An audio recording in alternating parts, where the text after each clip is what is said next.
this is going to be the longest video. I'll talk about three things: asset, liabilities, and investment. Robert Kiyosaki really taught us a lot with his book, Rich Dad, Poor Dad. And one of the things he talked about was that try and do your best to accumulate assets. What are assets? Assets are things that brings you revenues. They bring you income. They bring you interest. Liabilities are things that take away money from you. They're liabilities, just like the English word. Now, there are many assets that you can accumulate for yourself that will bring in revenues. And it's for you to decide what an asset is, and it's for you to decide what a liability is. A smartphone might be a liability to one person. At the same time, it can be an asset to another person. I remember when smartphones came out. Well, I'm not a very techie person. I try to. I'm not one of those that goes for the first things that come out. But I refuse using a smartphone until one day I nearly missed a flight. While others saw the information on their mails, I had my old phone that was not mail compliant, and all of a sudden it occurred to me that I needed a smartphone then. This was many years ago. So all of a sudden a smartphone became an asset. It's for business. So it's for you to define what an asset is for you and what a liability is. And if you're true to yourself, you know what they are. Now, apart from it, there are resources you need to have in your life to bring in assets. One is your name. Yes, your name, you heard me right. Can people trust you? If people trust you, you're likely going to be able to attract more assets. People will give you access to things that other people are looking for. And with that, you can build your assets. But if people don't trust you, there's nothing we can do about it. Time. What do you do with your time? What do you do with your time? So if you invest your time into maybe learning another language, hoping to be an interpreter somewhere, or because you see a business opportunity, then that becomes an asset. What you do with your time is very important. You could as well just use it browsing social media, giving people updates about where you've been and where you've not been. But hey, just know that while you're doing that, others are using it to build something in their life. I know recently of some lawyers who started learning French.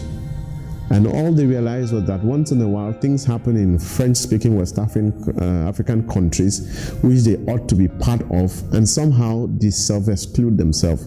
But just the ability to be able to speak French and interpret French gave them, an edge over other people, and that's very important.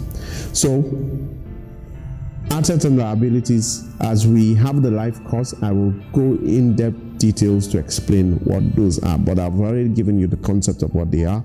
Assets brings in revenues, interest, income. Liabilities take away. Liabilities are more like expenses. In personal finance, one of the things I might just want to chip in is that please, you need to track your spending. A very simple tool like an Excel spreadsheet will help. Very simple. Add everything in one column, add everything in one column. Some things come in, some things goes out. What comes in is your income, what goes out is your expense. Using that, you should be able to always know what your balance is at the end of the month or at every point in time. Excel is very simple. You don't need to invent anything. I have been using Excel to track my expenses since 2005. This is 13 or 14 years and going. And for every year, I know what I spent in a year and what I was able to retain or invest or save or whatsoever. Personal finance is simple, but it needs daily commitment. It's like breathing. You have to be committed to breathing. You have to be able to track.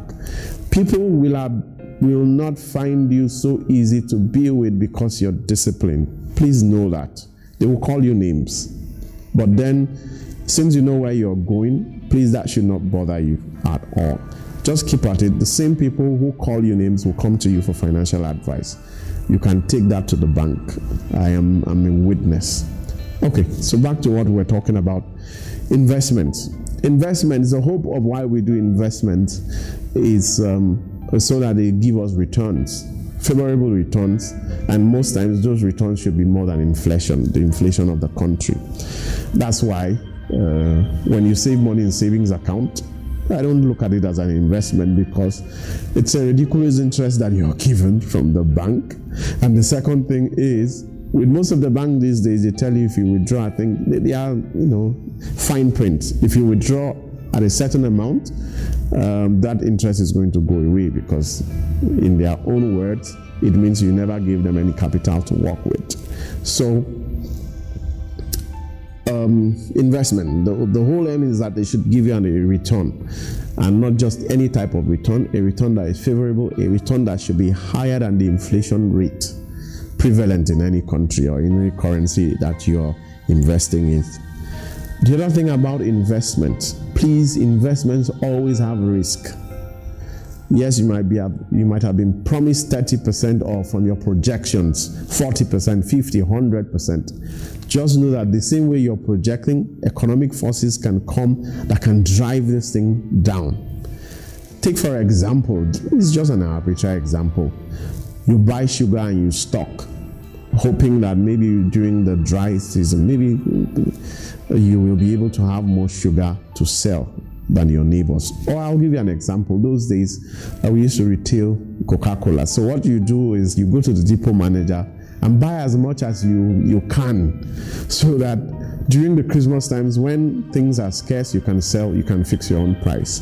But guess what? When there was competition in the market, or when the other depot managers were aware, they flooded the market, and all of a sudden we lost money because we bought most of those things at a higher price. And what I'm just trying to say is that there's a risk in every investment you make. So that means you can lose money. But don't be too concerned about losing money. Losing money is painful, it's emotional. Nobody likes to lose money. But if you can sit back and say, what did I do right? What did I do wrong? Where did I miss it? Was I greedy? Did I not listen to my gut's feeling? You will learn a thing or two, and the next investment you will not repeat. So coming to investments, there are things to invest in. I told you about a savings account. It's an investment, but the issue with it is that it gives you an interest rate that is lower than inflation most times. So it's not a great way to invest. As somebody once said, show me a millionaire who made his money from savings account. I don't think there's any. Maybe I've not met the person. In money market, there are things called treasury bills, which is basically the government needs money and they're taking the money from you and they're going to give you an interest. Most times, the interest rates in treasury bills, most times, is higher than inflation. Sometimes it's not. And then there's fixed deposit. Fixed deposit is the same. The bank collects money from you to use it for its own business. But the difference between a treasury bill and a fixed deposit is that a treasury bill is backed by the country. So that means until that country stops being in existence, somehow you'll be paid. But the fixed deposit is backed by the bank, meaning if the bank goes away, so be it. So you have to choose, you have to learn, and you remember we always talked about learn to earn. You have to understand what you're putting your money in, the different risks involved in these things. And these are the things that we'll be talking about. Stocks. Stocks are investment, which is basically you're buying a part of a company. You're buying into a company, you're buying into a business that is listed. Sometimes they are listed, sometimes they are not listed. So you're buying into a company. Take for example, say Zenith Bank. When you buy their stock, you're buying into their assets and their liability.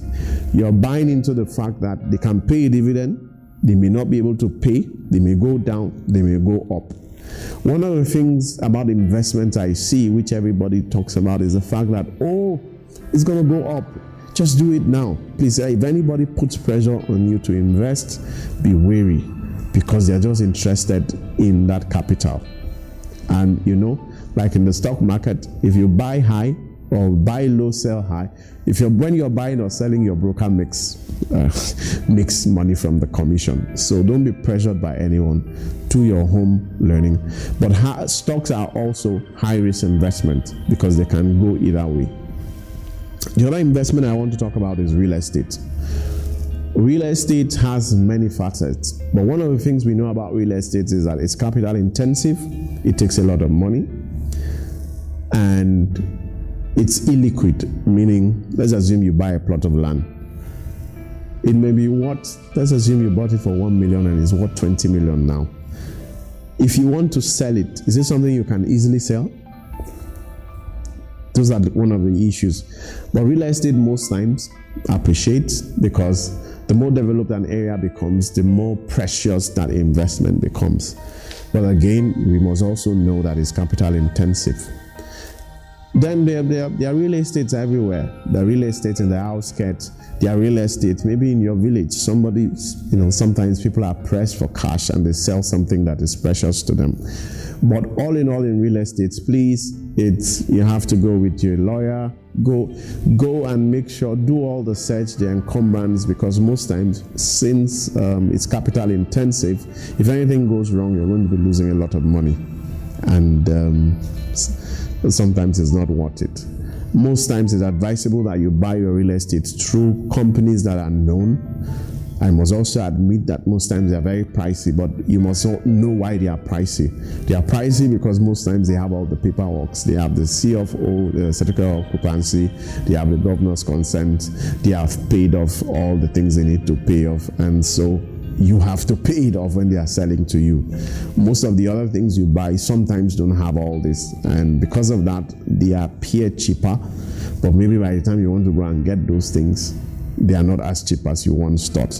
They might be encumbrance that you're not aware of, but it's just something to be wary. The final thing I want to talk about as investment is investing into a business, an operational business. There's somebody in the neighborhood that sells pure water, and he has come to you with a business plan. Hey, if you give me 70,000 in 5-6 months, this is how much I'm going to give to you. It's okay. It's something to invest in. It's an investment. Most times people take out loans on their business, meaning loan me this money, or sometimes they sell a part of the business to you, say, come be a partner. You are the ones with the borehole, I'm the one with the shop, pure water making instruments. Let's come together and do a business. Well, that's great, but again and again, look at the downside of it. And one of the things I always advise people, if you're not there to run the business, if you do not have a competent hand that you can trust, please don't go into it, because you are going to buy care, you're going to buy sometimes headaches, and most times these things happen between friends, and sometimes you have to lose those friendships.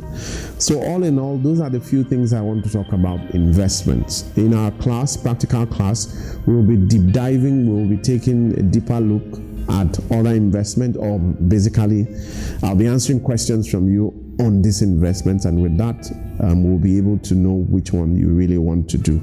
I try not to suggest investments to people. I try to allow people find investments for themselves, and the reason is simple. The whole essence of personal finance is that it's a journey, and you need to learn things for yourself. If you're being spoon-fed, you can easily be duped. Not by me, I don't have any intention of doing that, but by people that feel, they take advantage. So it's also good that you know what you're doing, so that you know the decisions to take.